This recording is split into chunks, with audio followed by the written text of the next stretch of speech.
première table ronde. On va écouter et voir Alexis Tsipras. Vous y étiez, Yannick Jadot, au Parlement européen. On a fait un petit montage de son discours. Et ensuite, 4 économistes avec Martine Orange à côté de moi, qui ne sont pas d'accord entre eux, vont entrer dans le détail. À tout de suite. C'est un honneur pour moi de m'exprimer, de m'adresser aux élus européens à une heure aussi cruciale pour mon pays, la Grèce, mais aussi pour la zone euro et l'Union européenne dans leur ensemble. Je voulais dire donc que le choix du peuple grec n'était pas le choix de la rupture avec l'Europe, mais le choix du retour à ceux qui sont les principes fondateurs de l'Europe. Je veux parler des principes de la démocratie, de la solidarité, du respect mutuel et de l'égalité. On peut dire que mon pays, ces 5 dernières années, est devenu un champ d'expérimentation de l'austérité. Mais nous devons bien voir la réalité en face. L'expérience a échoué. Les fonds qui ont été attribués à la Grèce ne sont jamais arrivés au peuple grec. Ces fonds ont été affectés au sauvetage des banques grecques. Et ces fonds ne sont jamais parvenus au peuple grec. Si la Grèce est dans cette situation, c'est parce que pendant des décennies, les divers gouvernements successifs ont gouverné de façon clientéliste, en soutenant la corruption, en jouant le jeu d'une collusion avec le pouvoir économique. La collusion entre l'establishment politique, les oligarques et les banques est restée. Aucune réforme n'a amélioré le fonctionnement de l'appareil de l'État qui a pris l'habitude de fonctionner pour servir des intérêts particuliers plutôt que le bien commun. Nos réformes à nous ont des objectifs différents.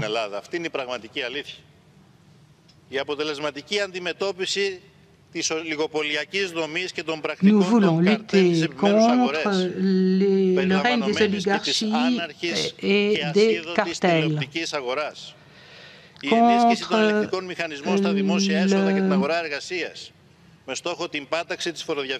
la fraude et l'évasion fiscale. Nous voulons moderniser l'État. Ce sont pour nous des priorités. Et nous attendons l'accord de nos partenaires sur ces priorités. Nous sommes porteurs d'un mandat fort du peuple grec et nous sommes déterminés, non pas de rechercher l'affrontement avec l'Europe, mais de nous en prendre aux intérêts établis dans notre pays et aux mentalités qui ont enfoncé la Grèce et qui sont en train d'enfoncer l'eurozone avec elle. Aujourd'hui, nous voulons trouver un compromis honorable pour éviter une rupture qui serait une rupture avec la tradition européenne. Nous sommes tous conscients des enjeux. Et nous sommes prêts de notre côté à prendre nos responsabilités historiques. Merci.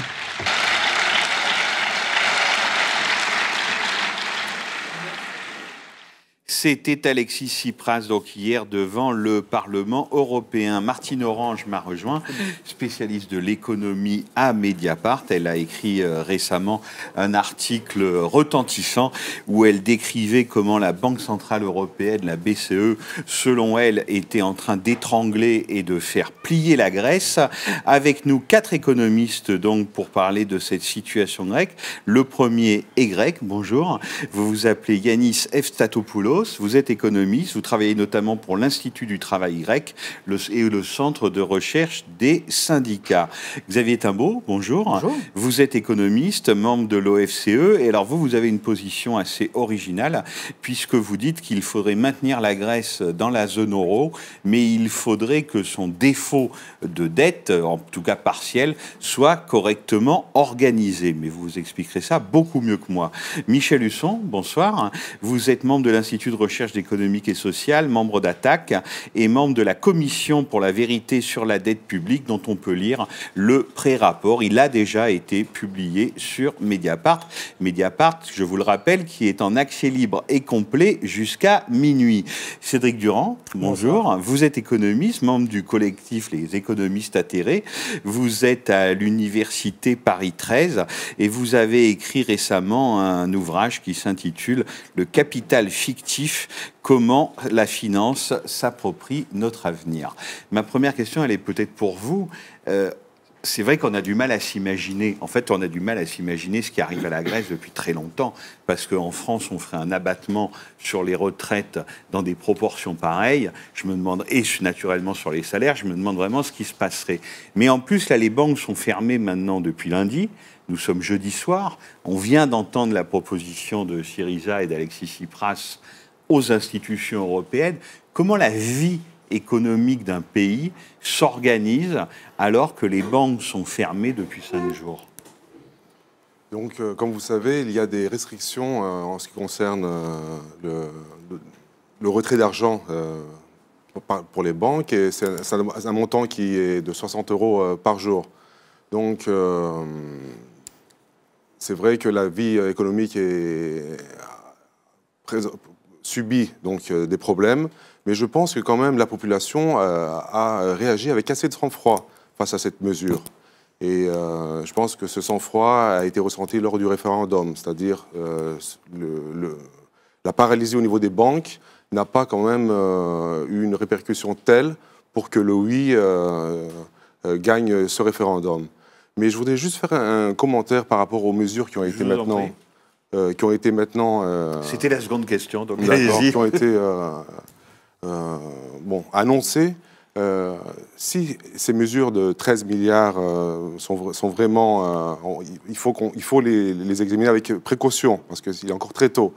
Je pense déjà au président de la Commission européenne qui avait promis, avant son élection, que chaque programme d'ajustement économique doit être soumis à une évaluation de ses conséquences sociales, qu'il y ait un impact assessment de ces politiques pour qu'elles soient conformes, disons, aux règles européennes et aux valeurs européennes en matière de cohésion sociale et économique. Donc je me demande, est-ce qu'il y aura un impact économique, impact social de ces propositions?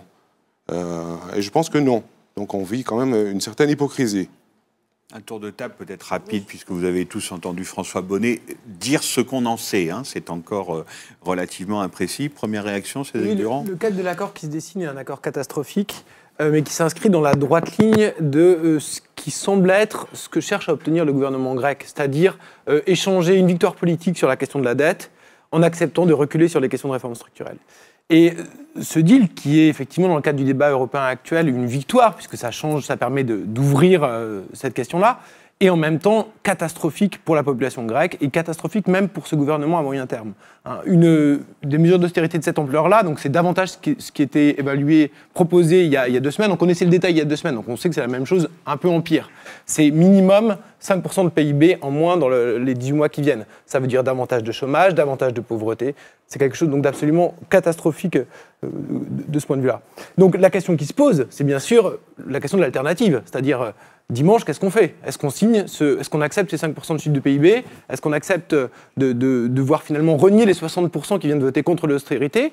Ou est-ce qu'on pose la question qu'a refusé de poser jusqu'à présent le gouvernement de Tsipras, qui est de dire, eh bien non, on sort de la zone euro, on négocie la sortie de la zone euro, on négocie des garanties sociales pour amortir le choc de court terme, et on met en œuvre une politique de développement, de transition écologique, de reconstitution des services publics, d'emploi, que l'on peut faire si l'on recouvre un certain nombre d'outils macroéconomiques qu'a perdu aujourd'hui la Grèce. David Timbaud. C'est un petit peu délicat de commenter ce chiffre qui paraît astronomique. Enfin, 13 milliards sur 1 an et demi, c'est effectivement... 13 milliards sur 1 an et demi? Parce que tout à l'heure, on m'a dit que c'était 13 milliards sur 3 ans. Non, moi, ce que j'ai vu, les dépêches que j'ai vues, c'était 2015-2016. 3 ans, voilà. D'accord, sur 3 ans, ça change un peu. Par ailleurs... On verra tout à l'heure. Non, mais bon, de toute façon, on verra un peu mieux quand la poussière sera retombée sur tout ça. Mais en tout cas, ça paraît un chiffre très important.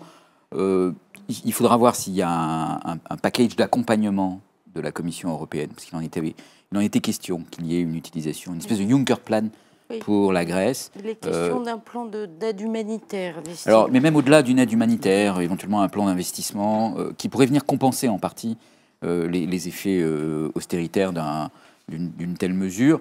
Bon, voilà, c'est assez difficile de vraiment aujourd'hui anticiper quelles pourraient être les conséquences de ça. Ce qui est clair, c'est que ça ouvre un troisième plan d'aide à la Grèce, avec probablement aussi un moyen de faire le lien entre le deuxième plan d'aide qui s'est pas complètement terminé, et en tout cas qui s'est pas terminé avec le versement de la dernière tranche, et les besoins de trésorerie qui sont immédiats de la Grèce, qui a déjà raté un paiement au FMI et qui doit faire face à des paiements à la BCE dans quelques jours maintenant. Donc, bon, tout ça est à prendre en compte. Voilà. Après, oui, il semblerait que ce plan consiste à prolonger, avec une méthode de Shadok, en fait, la méthode qui n'a pas fonctionné, mais en pompant plus fort cette fois-ci. Donc, si c'est ça, c'est effectivement assez terrible. Je pense que surtout, là où c'est assez terrible, c'est qu'il y aura dans ce plan des objectifs intermédiaires, dont probablement un pour la fin de l'année 2015, et que à la fin de l'année, on s'apercevra que ces objectifs intermédiaires ne sont pas tenus. Et donc, ça va réouvrir à nouveau une tension. C'est-à-dire qu'on a quand même le risque que, après avoir vraiment monté en épingle la tension entre la Grèce et les autres pays de la zone euro, avec une radicalisation de la tension très forte autour de la pression qui était faite sur les banques, qu'en fait, on dise « Ok, maintenant on relâche », et on laisse à la Grèce le temps de faire ses preuves qu'elle ne pourra pas faire, et pour que cette fois-ci, le couperet tombe quand il sera avéré, mais dans des conditions évidemment extrêmement discutables, que la Grèce n'a pas tenu ses engagements. Michel Husson.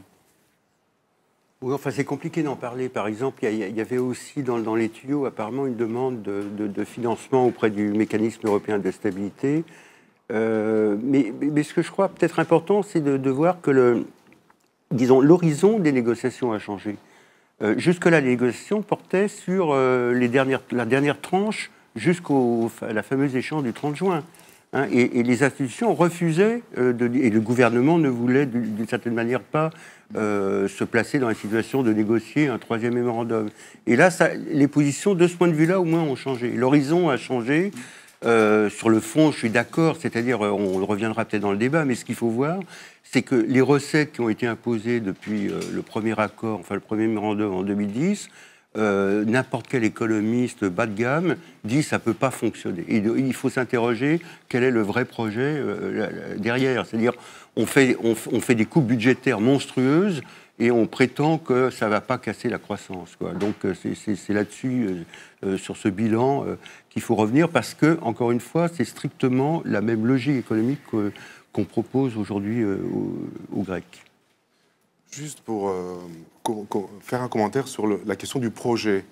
Quel est le projet, en fait, lié à ces politiques? Moi, je voudrais dire que je ne suis pas d'accord avec le terme d'austérité, parce qu'il ne s'agit pas seulement d'austérité. Il s'agit de programmes d'ajustement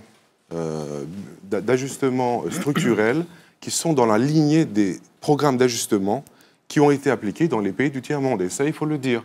Et ces projets, ces politiques-là, ces programmes-là, ont comme objectif de remodeler l'économie en la remodeler sur les principes et les objectifs du consensus de Washington. Donc c'est ce qui se passe en Grèce. Ce n'est pas une simple politique d'austérité. On peut utiliser le terme d'hyper-austérité, mais c'est quelque chose de beaucoup plus radical, on va dire. Martine Orange. Alors, selon les informations qu'on a, qui sont bien évidemment parcellaires et un peu compliquées, le gouvernement de Tsipras accepterait donc ces 13 milliards d'économies, de réduction budgétaire, en compensation d'un allègement de dette que, sous toute réserve, hein, je veux dire, on parle vraiment, qui serait autour de 30% un peu d'allègement de dette. Alors avec des choses, parce que le sujet a beaucoup évolué dans la journée, c'est-à-dire que même Schäuble, même Merkel dit oui, il faut restructurer la dette. Ils disent oui, mais ça ne peut pas se faire dans le cadre des règles européennes telles qu'elles existent. Et donc, il y aurait un compromis où plutôt que de la restructurer véritablement, on allongerait le calendrier, on allongerait les maturités, etc. De ce que je parle sous toute réserve, puisqu'on ne connaît pas exactement les détails du plan. Est-ce que ça serait suffisant pour donner un allègement réel de l'endettement grec tel que vous le connaissez aujourd'hui? Qu'est-ce que vous en pensez? Oui, non, il y a un mécanisme qui est dans les tuyaux, effectivement, qui consiste à déplacer la dette, c'est-à-dire de faire passer une partie de la dette qui est aujourd'hui détenue par la BCE et de la mettre dans les mains du mécanisme européen de stabilité. Les taux d'intérêt, les échéances n'étant pas les mêmes, cela permettrait effectivement de nominalement faire baisser le fardeau de la dette dans les années qui viennent. Cette question de la dette, vraiment tout le monde est d'accord pour dire qu'il y a une hypocrisie incroyable autour de cette question de la dette. L'enjeu n'est pas des sommes qui vont véritablement être remboursées, puisqu'on est sur des horizons extrêmement longs, on parle de 40 ans au moins, donc c'est vraiment extrêmement loin. L'enjeu, c'est plutôt la relation qui s'instaure entre les créanciers et la dette. Et c'est là où on est au cœur du débat sur la gouvernance européenne. C'est qu'aujourd'hui, à travers cette question de la dette et sa prise en charge par des mécanismes européens, se met en place un mécanisme de coordination extrêmement précis au niveau européen de politiques. Vous avez raison d'insister là-dessus, c'est non seulement des politiques d'austérité, mais c'est également des politiques de réforme structurelle, de restructuration des économies, qui en changent les règles du jeu concernant la fixation des salaires, les systèmes de protection sociale. C'est tout ce que Hayek appelait l'intégration négative. On met au centre une série de questions qui sont intouchables. On doit payer la dette, il n'y a pas de bail-out, on n'a pas de solidarité budgétaire, et on se retrouve en bout de chaîne avec des politiques extrêmement précises qui transforment, qui restructurent les économies. Donc je pense que le débat de la dette, c'est vraiment la relation de dette plutôt que les montants qui, au fond, sont très largement hypocrites, et tout le monde le sait. C'est-à-dire que si je vous entends bien, le problème de la dette et le traitement de la dette devient une question de souveraineté et une question de souveraineté politique et sociale. C'est exactement cette chose-là. C'est-à-dire que le fait d'être endetté donne le droit aux créanciers de décider dans un champ sur lequel ils n'avaient pas jusqu'à présent le droit d'intervenir. Et c'est exactement ce qu'on voit aujourd'hui. Ce que discute en ce moment même le gouvernement grec, les députés grecs, c'est comment mettre en place ce qui a été en fait préécrit par la Troïka, comment le mettre en musique pour pouvoir maintenir cette relation de dette dans la durée, parce qu'effectivement, ça se fait évidemment dans un contexte tout à fait, qui a été rappelé, un contexte de blocus financier absolument dramatique. On reviendra peut-être sur la question du blocage de l'économie, mais les Grecs ont été effectivement courageux, sont organisés, mais il y a un blocage de l'économie incroyable. Il y a toute une série de transactions qui n'ont plus lieu, des entreprises privées qui n'acceptent plus les paiements électroniques, puisque jusqu'à présent, les retraits sont limités, mais pas les dépenses électroniques. Mais maintenant, il y a une crainte de ne pas avoir de cash, donc les entreprises n'acceptent plus d'échanges électroniques, un certain nombre d'entre elles. Il y a des monnaies privées locales qui ont émergé. Il y a un cas, moi j'ai lu le récit d'une entreprise à Thessalonique qui fabrique des produits en papier, qui a fait un deal avec les supermarchés locaux, où elle fait payer ses commandes de papier par des bons d'achat qu'elle redistribue à ses salariés. Voilà. Ouais. Non, les AOI, c'est l'État. Donc là, c'est des monnaies locales privées. Je ne sais pas quelle est l'ampleur de ce phénomène, mais ça existe au moins à un certain nombre d'endroits. D'accord. Mais ça veut dire, c'est d'Europe, pour mettre les pieds dans le plat, que selon vous, tout ça, c'est un peu une cautère sur une jambe de bois, et que le gouvernement grec ferait mieux d'envisager sa propre sortie de la monnaie européenne ? Moi, je pense absolument. C'est la seule solution. Non, mais voilà, parlons-en. C'est la seule solution raisonnable. C'est vrai qu'on n'en parle pas. Non, mais aujourd'hui, c'est la seule solution raisonnable. C'est-à-dire qu'effectivement, il faut négocier cette question de la sortie de la Grèce de la zone euro pour faire en sorte que le choc de change, notamment, soit pas gigantesque. Et c'est quelque chose on peut se mettre d'accord. Il peut y avoir un accord européen là-dessus. Il faut qu'il y ait un accord européen là-dessus. Mais à partir de ce moment-là, évidemment, l'économie grecque va avoir une bouffée d'air frais. Il faut savoir que l'économie grecque, c'est un relativement petit pays, mais c'est un pays très fermé. Le taux d'ouverture, par exemple, c'est 50%, donc exportation plus importation sur PIB, c'est 53% en Grèce, c'est 78% au Portugal, 96% en Allemagne. Donc vous voyez, le contraste est très important. C'est un pays qui exporte. On dit souvent qu'il n'a pas d'activité exportatrice. Il exporte massivement du tourisme. C'est la moitié de ses exports, mais c'est une forme d'exportation. Donc c'est un pays qui gagnerait, qui aurait un peu plus d'air frais, en tous les cas, de manière certaine, davantage que s'il s'engage sur la poursuite de l'austérité au rythme qui est envisagé. Je reviendrai vers vous et vers les autres pour les modalités, mais je sens que vous n'êtes pas d'accord. Alors, Michel Husson. Non, il y a un problème de logique, c'est-à-dire on sort de l'euro, mais on continue à payer la dette. Alors ça pose deux questions, c'est-à-dire dans quelle monnaie on la rembourse. Et cette question se pose à la limite pour la dette publique, mais ne se pose pas pour les dettes privées. Bon. Donc on rajoute de la dette. Et on dit, on se retrouve dans une situation plus difficile du point de vue du poids de la dette dans ce cas-là. Et si on sort de l'euro sans annuler une partie conséquente de la dette, ça ne sert à rien. Et si on pense qu'on va avoir une sortie de l'euro organisée, concertée, avec à la clé l'annulation de la moitié de la dette, je pense qu'on rêve. Malheureusement, c'est plus compliqué que ça. Donc vous préconisez quoi? La sortie de l'euro et l'annulation totale de la dette? Faire un défaut complet? Pas l'annulation totale, mais alors les travaux qu'on a faits, nous, on pense qu'elle est insoutenable pour plein de raisons, parce qu'elle bousille la vie des gens et parce que les recettes qu'on met, les politiques qu'on met, par définition, ne peuvent pas fonctionner. Si vous voulez, il y a par exemple une étude qui est frappante de deux économistes qui sont allemands en plus. Bon, ça doit donner une certaine légitimité supérieure. Ils ont fait une variante où, en gros, on ne faisait pas d'austérité budgétaire depuis 2010, et ils arrivent au résultat que le PIB, au lieu de plonger de 25%, serait resté à peu près constant. Et le poids de la dette, du coup, parce que le poids de la dette, il est calculé en proportion du PIB. Si le PIB s'enfonce, ça augmente arithmétiquement. Donc il y a un côté d'absurdité terrible qui fait que la dette est insoutenable par rapport aux conditions. Et effectivement, la grande bascule, c'est peut-être 2012.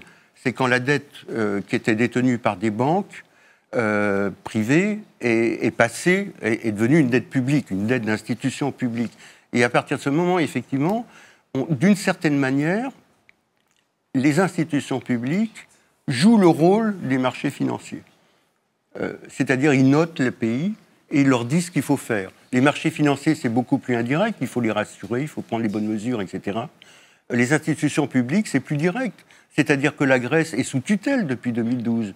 Les Men in Black qui arrivaient, qui débarquaient dans les ministères, moi j'ai eu des témoignages de fonctionnaires grecs, ils arrivaient, mais quand on regarde le programme, c'est une liste extrêmement détaillée. C'est pas seulement des grandes orientations, c'est une liste détaillée qui dit le salaire minimum, le nombre de fonctionnaires, non seulement il faut les supprimer, mais on vous dit où. C'est une liste sous tutelle terrible et qui fonctionne pas. C'est-à-dire qu'il y a des effets destructeurs, à la fois sur le plan des droits humains, etc. Et par exemple, dans la commission, il y avait beaucoup de juristes qui font valoir des arguments selon lesquels on piétine la priorité, la prééminence que devraient avoir les droits humains sur disons, la gestion de l'économie et les revendications des créanciers. Et puis il y a aussi même cette notion de dette odieuse, c'est-à-dire que ce qui apparaît aujourd'hui, c'est la mauvaise foi. C'est-à-dire, ils avaient les moyens de savoir que leur programme ne fonctionnerait pas. Hein, et les autocritiques de Olivier Blanchard, l'économiste en chef du FMI, quand on creuse un peu, il s'aperçoit que c'est pas lui qui faisait les trucs. C'est pas ces économistes, parce qu'il n'était même pas fichu de savoir quel multiplicateur, pour prendre ce terme technique, ils mettaient dans leur modèle. La mauvaise foi, c'est d'avoir cru qu'on pouvait avoir l'austérité ou l'hyper-austérité et la croissance. Alors, je fais une transition. C'est truqué. Il n'y a aucun modèle qui vous donne le taux de réduction des dépenses publiques avec un maintien de la croissance. Et je me tourne vers Xavier Timbaud, parce que vous avez essayé de simuler le dernier scénario du FMI de la Commission européenne, qui date de décembre 2014, avec votre modèle, et vous dites que vous n'y êtes pas arrivé. Xavier Timbaud. Vous avez essayé de reproduire le sentier de référence, disons, des scénarios des institutions. Avec votre modèle, et vous n'y êtes pas arrivé. C'est ça, oui. Enfin, disons que la conclusion à laquelle on est arrivé, c'est que, effectivement, les mesures d'austérité qui étaient mises en place étaient mal prises en compte dans leur impact. Donc c'est dans ce sens-là où on n'est pas arrivé à reproduire. C'est-à-dire qu'on ne retrouve pas la logique, justement cette logique des multiplicateurs, comme si, quand on s'adresse à la Grèce, on oubliait ces multiplicateurs, avec du coup, effectivement, un côté presque absurde, puisque ces mesures d'austérité qui sont censées rétablir la situation par des effets multiplicateurs, et alors qu'ils sont probablement très élevés en Grèce, parce qu'il y a un élément qu'on n'a pas évoqué, mais qui rajoute aux effets de l'austérité, qui est la fuite de l'économie formelle devant le jeu de massacre qui est réalisé, et donc qui fait que probablement il y a beaucoup de transactions et d'activités. L'économie formelle, c'est celle qui est déclarée, c'est celle qui est faite officiellement et qui peut donner lieu à taxation. Or, plus vous menacez, je ne sais pas, les commerces de les taxer, plus ils vont avoir une incitation à utiliser du cash, à ne pas déclarer leur activité. Tout ça pour évader à l'impôt. Et comme ça devient un jeu collectif d'évader et de ne pas payer son impôt, surtout quand il devient de plus en plus fort, chacun se trouve renforcé dans cette logique. Et ça produit... Vous voyez, parce que le PIB qu'on mesure, c'est le PIB qu'on mesure, donc il est officiel, celui-là peut s'effondrer, même si, en fait, une partie de l'économie... voilà. Et alors, paradoxalement, ce que ça conduit, c'est que ça conduit à une extension, ça devient libertarien en quelque sorte, parce que une économie sans État, sans régulation, sans protection sociale, qui vient se développer et qui renforce le problème initial. Donc c'est un rêve de libertarien en quelque sorte. Tout à l'heure, quand Cédric Durand parlait, vous faisiez la moue. Visiblement, vous ne croyez pas du tout qu'une sortie de l'euro soit la bonne solution. Alors, je faisais la moue à plusieurs choses. Bon, il y a un problème qui est sensible, qui est cette question de est-ce qu'il faut que la dette publique grecque soit détenue par des institutions européennes, avec ce qui a été dit et qui est assez juste, qui est que ça induit une espèce de relation entre les institutions européennes qui ont un caractère démocratique, on va dire, faible. Bon, on est au moins d'accord sur un point avec Cédric Durand. Autoritaire très fort. En tout cas, dès que j'utilise un euphémisme, on peut trouver un point d'accord, parce qu'on peut se situer chacun d'un côté de l'euphémisme, et donc voilà. C'est encore un euphémisme, ça. Bon, donc ça crée une relation avec les institutions, qui est une relation sur le long terme, avec une légitimité du créancier à regarder ce que son débiteur fait, etc.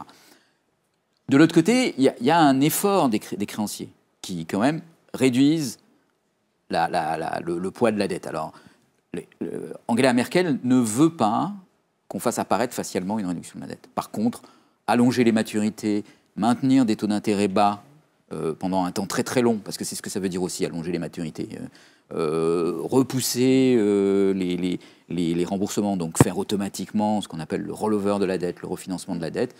Tout ça, c'est des choses qui peuvent être faites et qui, quand même, repoussent le problème à très très longtemps. Alors, très très longtemps, on ne sait plus trop ce que ça veut dire. Je veux dire, quand on a repoussé les maturités à 50 ans, on peut dire « Oh là là, les pauvres Grecs, ils vont payer pendant 50 ans ».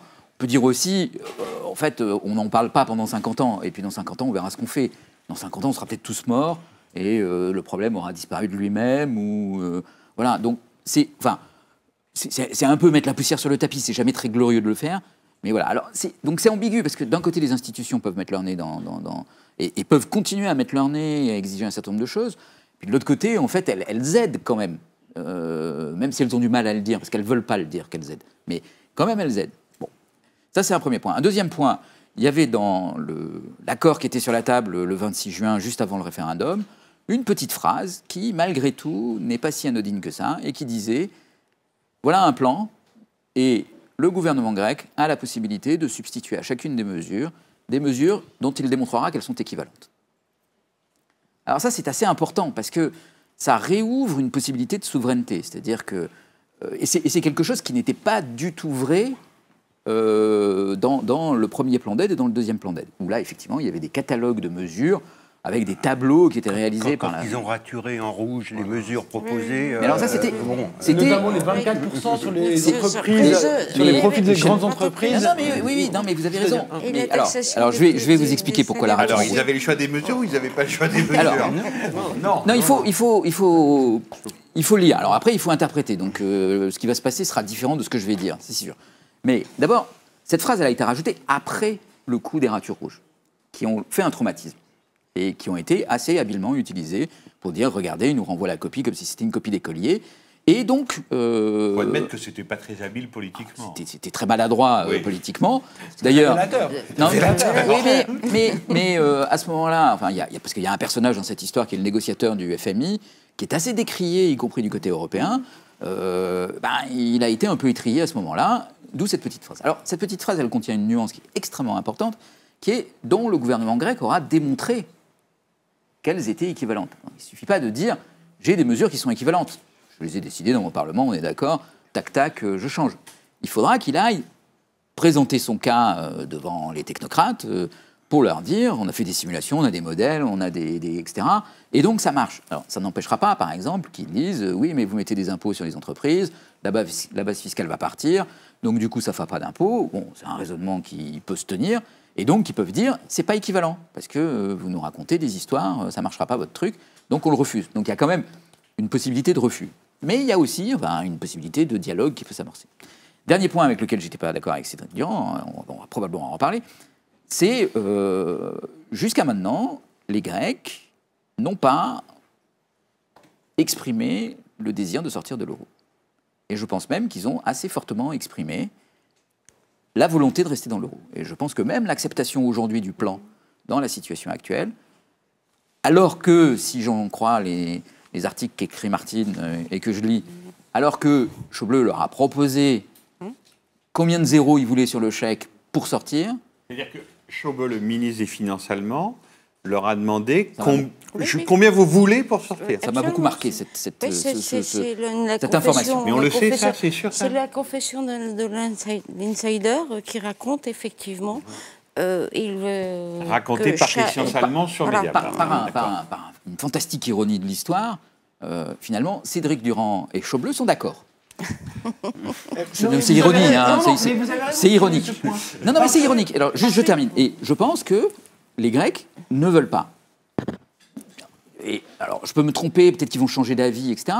Mais il me semble que c'est aujourd'hui ce qui explique beaucoup de la stratégie politique de Tsipras et de Syriza. Et c'est un élément extrêmement important à prendre en compte, parce que si les Grecs ne veulent pas sortir de l'euro, alors, et c'est une interprétation de ce que veut dire l'irrévocabilité de l'euro, mais je pense qu'on a intérêt, si on croit dans l'euro, à la pousser, alors il est du devoir de l'Europe de faire en sorte que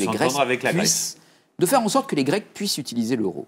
Et que l'épisode qu'on a vécu, qui est l'étranglement progressif des banques pour pousser les Grecs à céder, est un épisode qui est proprement détestable et qui aurait été dramatique, ou qui sera dramatique, s'il a abouti à ce que les Grecs finissent par dire « puisque c'est ça, on sort de l'euro ».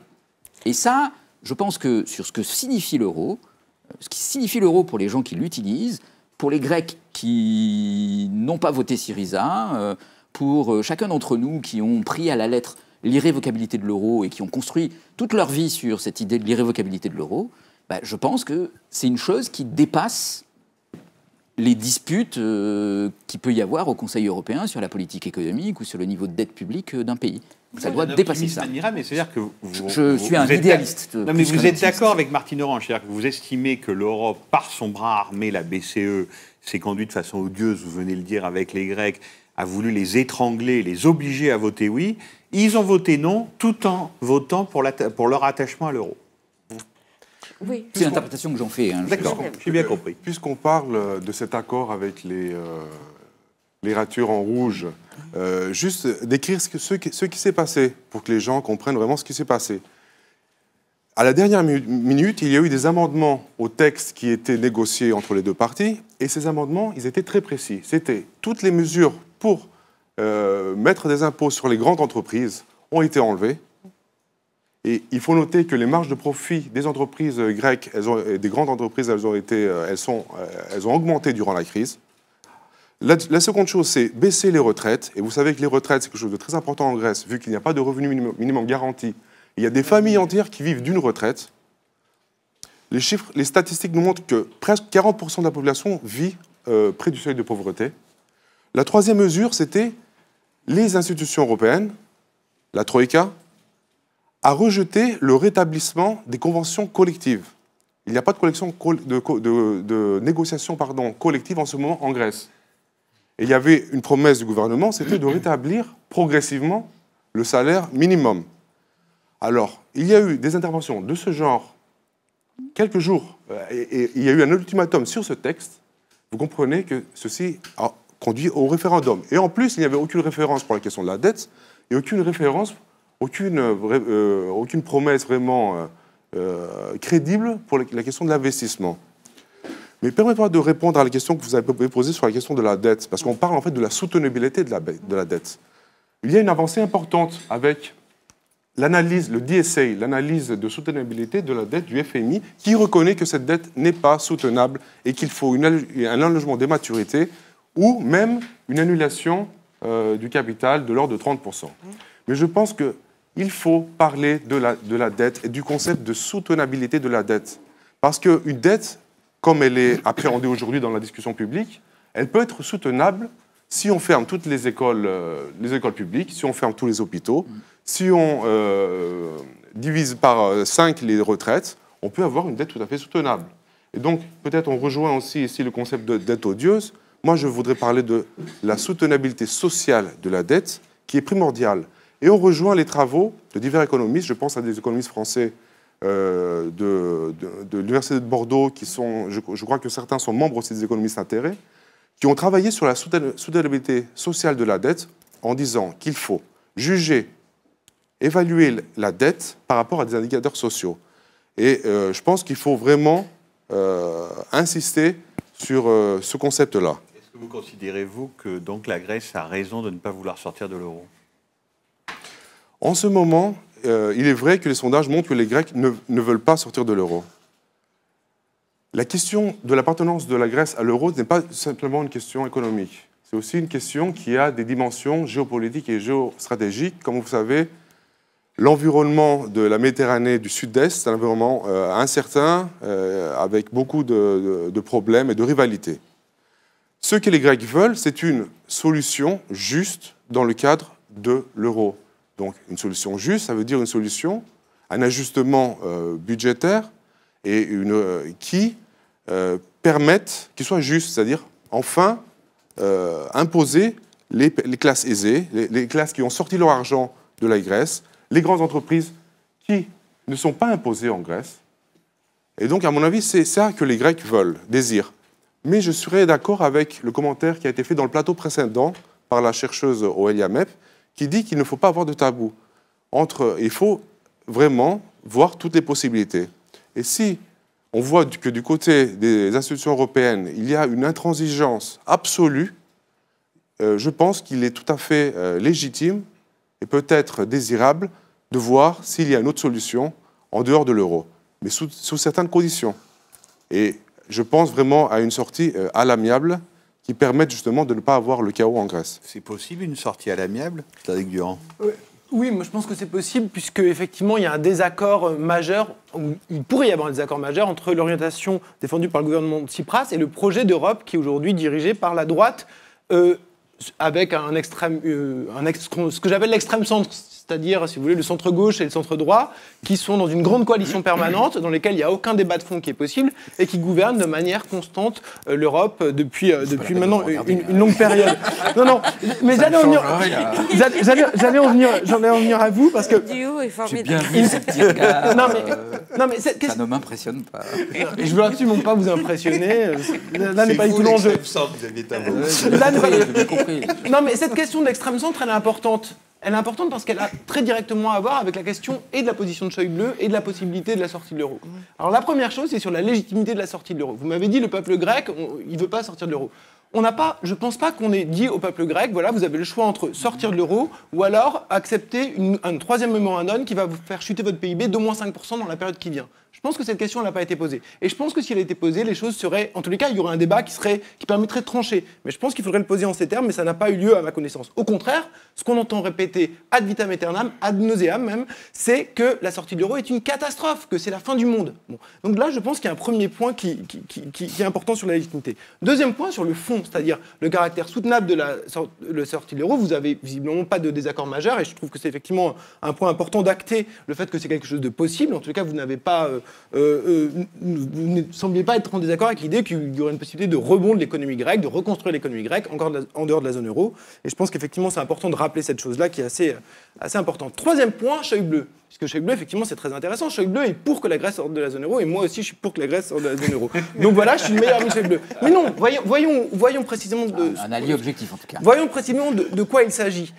Schäuble, il sait très bien que d'ici 6 mois, comme vous l'avez dit, on va se retrouver avec une situation en Grèce qui sera intenable, parce que la crise économique va être majeure, parce que les syndicats et la gauche de Syriza vont mener une vie extrêmement dure à Alexis Tsipras, va y avoir des grèves, va y avoir des manifestations. Dont on m'a expliqué tout à l'heure qu'il voulait occuper l'espace de centre-gauche.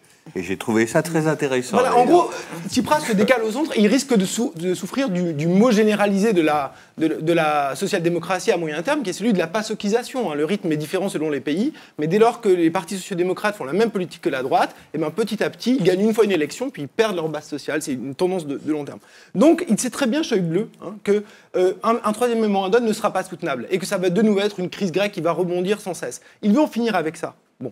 Parce que lui, il veut imposer ses règles une bonne fois pour toutes au sein de la zone euro, il veut plus de problème ad vitam aeternam. Moi, je pense que sortir la Grèce de la zone euro, c'est un enjeu, je l'ai dit tout à l'heure, de reconstruire l'économie, de la ressauver, mais c'est aussi un enjeu vital politique pour la gauche. C'est une question d'économie politique. C'est de sortir de cette grande coalition permanente. C'est de montrer que c'est possible de faire une autre politique. Aujourd'hui, les gouvernements, quels qu'ils soient, ils mènent la même politique au niveau européen. La sortie de l'euro, c'est se donner les moyens de montrer que, il existe des marges de manœuvre pour investir dans la transition environnementale, pour satisfaire l'urgence sociale, pour construire des liens de solidarité internationaux différents. Et la question qui se pose, c'est pas une question nationale, c'est pas la Grèce toute seule qui va faire ça, mais c'est que une Grèce qui, dans 1 an et demi, a passé le cap de la sortie de la zone euro, se retrouve avec un taux de croissance à, mettons, 3, 4, 5, 6%, je ne sais pas, si un effet de taux de change important, ça peut être significatif. Que vont penser les Portugais, que vont penser les Espagnols, que vont penser les Irlandais sur les effets de l'austérité et des règles de la zone euro? Voilà, et là, je pense qu'il y a quelque chose d'extrêmement important. Je vais vous faire la pure démagogie du journaliste français, vous allez voir, vous allez adorer. Je suis un petit épargnant grec, j'ai, je sais pas moi, 10, 15 000 euros, 5 000 euros à la banque. Avec votre système, j'ai quoi? Et en quelle monnaie? Alors, donc il faudra définir effectivement à quel taux de convertibilité ça va être fait. Voilà. Donc je pense qu'il faut garantir jusqu'à un certain niveau l'intégralité des réserves, et au-dessus d'un certain niveau, il faut appliquer une décote qui doit être équivalente à celle de la dévaluation. Ça fait partie du jeu de négociation qui doit avoir lieu avec les Européens au moment de la sortie. Comment on fait pour les trésoreries d'entreprise, comment on fait pour les dettes. Bon, toutes ces choses-là doivent être négociées de manière précise pour effectivement... mais la bataille sera que ça soit le plus juste possible. Ceci dit, vous êtes un petit épargnant grec qui avait 10-15 000 euros. Déjà, vous n'êtes pas si épargnant, si petit que ça, parce qu'au bout de 7 ans d'austérité, il n'y a pas grand monde qui a de l'épargne comme ça, premièrement. Et puis deuxièmement, votre pouvoir d'achat, en mesurant en euros s'il y a une dénomination, il baisse, mais mesuré dans la nouvelle monnaie, il ne baisse pas. Les salaires ne baissent pas, c'est pas du tout la même mécanique qu'une dévaluation réelle. Si vous voulez vous acheter un iPhone, ça vous coûtera peut-être plus cher, mais si vous voulez vous acheter, payer votre logement, payer votre éducation, payer votre nourriture, toutes ces choses-là qui aujourd'hui sont des urgences de première nécessité pour les Grecs, vous ne perdrez rien. C'est-à-dire que je ne serai pénalisé que sur les produits d'importation les plus chers. C'est cela où il y a un effet d'inflation. Mais c'est ce qui permet aussi à l'économie grecque de retrouver un bol d'air. Alors l'extrême centre. Non, mais on peut discuter, je ne sais pas si c'est le sujet vraiment de ce soir, faut-il ou pas sortir de l'euro? Est-ce qu'il y a un espace politique qui se crée? C'est quand même le sujet juste à dimanche. Alors, je ne suis pas tout à fait d'accord, parce que je pense qu'on est dans la discussion inverse. C'est-à-dire, est-ce qu'on peut rester dans l'euro? C'est pas tout à fait pareil de dire, est-ce qu'il faut retrouver un espace politique en sortant de l'euro? Enfin, c'est une discussion que je respecte. J'ai un point de vue, alors là, qui est extrêmement opposé, pour le coup. Mais, c'est-à-dire, je ne pense pas que ce soit comme ça. Bon, mais on peut discuter de ça.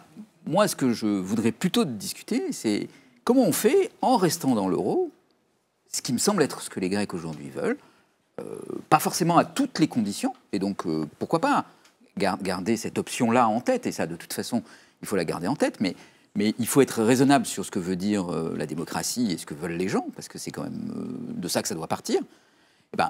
Est-ce qu'on peut garder la Grèce dans l'euro ou pas? Je pense qu'aujourd'hui, telle qu'est faite l'Europe, et je pense que l'Europe a montré qu'elle était arrivée à un point d'incohérence et d'impossibilité de fonctionnement. Et donc, je pense que si on croit à l'Europe, croit à l'euro, il faut reprendre la chaîne logique pour arriver à dire il y a des réformes extrêmement importantes à faire, et ces réformes-là ne sont pas aujourd'hui encore sur la table. Voilà. Mais je pense qu'elles sont possibles. En Grèce ou en Europe? En Europe. La Grèce n'est qu'un exemple dans l'Europe. À mon avis, plutôt que l'extrême centre, c'est un vrai social-démocrate. Mais voilà, un extrême social-démocrate. C'est mon diagnostic. Un extrême social-démocrate, mais voilà. Et je pense que l'Europe telle qu'elle s'est construite et telle qu'elle est aujourd'hui et telle qu'elle s'est stigmatisée dans cette crise grecque est une Europe qui oppose les nations. Et je pense qu'il faut essayer d'établir une Europe démocratique dans laquelle il y aura toujours des nations, des États membres qui restent des lieux importants du fonctionnement politique, mais dans lequel il y a aussi l'arrivée d'une démocratie européenne qui reconnaît l'égalité des citoyens, qu'ils soient grecs ou allemands, et à qui on donne un certain nombre de pouvoirs qui vont être des contre-pouvoirs extrêmement importants et qui auraient été des contre-pouvoirs extrêmement importants dans la crise. Comme par exemple, quelque chose d'essentiel, qui est le contrôle démocratique de la Banque Centrale Européenne. Et il ne s'agit pas de modifier les objectifs ou de discuter les objectifs, il s'agit de bien faire comprendre à tout le monde que la Banque Centrale Européenne n'est pas l'instrument de 18 États contre un dont ils jugent que la politique économique n'est pas adaptée, mais la Banque Centrale Européenne est la gardienne du bien public que les citoyens de la zone euro utilisent, et que, quel que soit ce que les États membres de la zone euro font, est quelque chose qui doit être préservé pour les citoyens de la zone euro. Et ça peut paraître une petite chose, ça peut paraître formel, mais je pense que ça serait un pas essentiel dans la construction de l'euro et de la zone euro. Et ce que je vois, c'est que dans cette confrontation, dans cette crise grecque, on a franchi, on a flirté avec une ligne rouge qui démontre que c'est une nécessité impérieuse, voilà, et qu'on ne peut pas en rester. Ou sinon, on peut sortir de l'euro et on peut casser l'euro. Mais si ça marche pas votre projet. Si ça marche pas mon projet, oui, mais à mon avis, on en est à ce point. Mais il y a un si quand même. C'est peut-être plus tard. À mon avis, on non, mais il y a un si quand même. Dernier mot et dernier tour de table. Alors allez-y, Cédric Durand. Non, mais sur ce point précis, effectivement, on peut faire le pari que l'Europe sociale aura lieu demain. Je parle même pas d'Europe sociale, je parle d'Europe démocratique. Oui, non, mais on est bien d'accord sur l'enjeu. Non, c'est pas qu'une question de démocratie, il y a aussi un enjeu très important qui est un enjeu de coordination des politiques économiques qui ne soit pas des coordinations biaisées vers la déflation, c'est-à-dire des coordinations uniquement pour la compétitivité. Donc c'est ça le point. À mon sens, à mon sens, la démonstration historique a été faite. On peut aussi discuter théoriquement sur le fait que la manière dont s'est construit le proto-État européen fait que ces questions-là n'arrivent pas à émerger.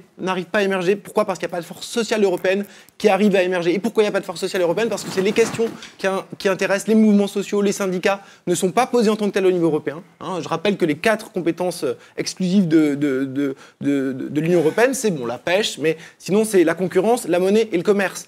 Et toutes les autres questions sont subordonnées à celles-ci. Donc, il y a une série de raisons structurelles qui fait qu'on n'arrive pas à poser ces questions-là au niveau européen.